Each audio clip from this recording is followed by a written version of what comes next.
All right.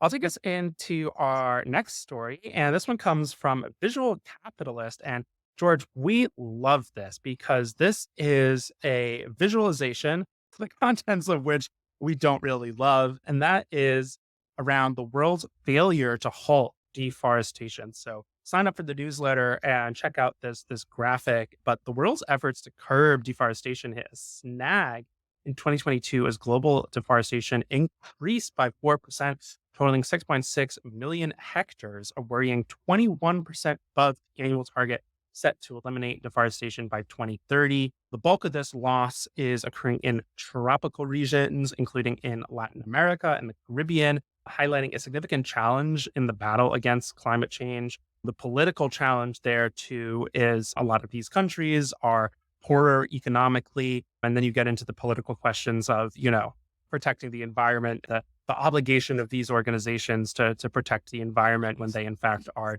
not the causes of things like climate change broadly.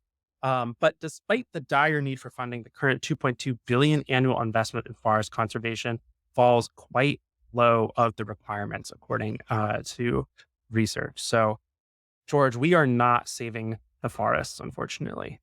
It's a complicated issue, and I think it's important to note that it's easy to sit in a developed nation that already devastated our national forests and parks, frankly, down to pretty meager levels, to then say, and other developing countries say, "Oh no, you can't use those natural resources." So I think some amount of more advanced compensation, smarter tourism, all of these things for farming. There's so many issues baked into here. So if the initial thing is like, oh, don't touch your natural resources because it has to benefit everyone.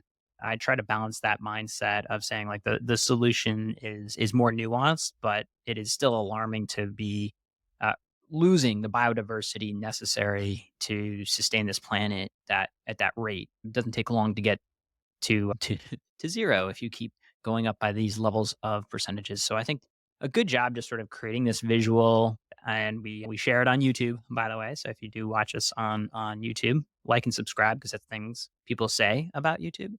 I wanted to include it because it's a great use of visualization to tell that story.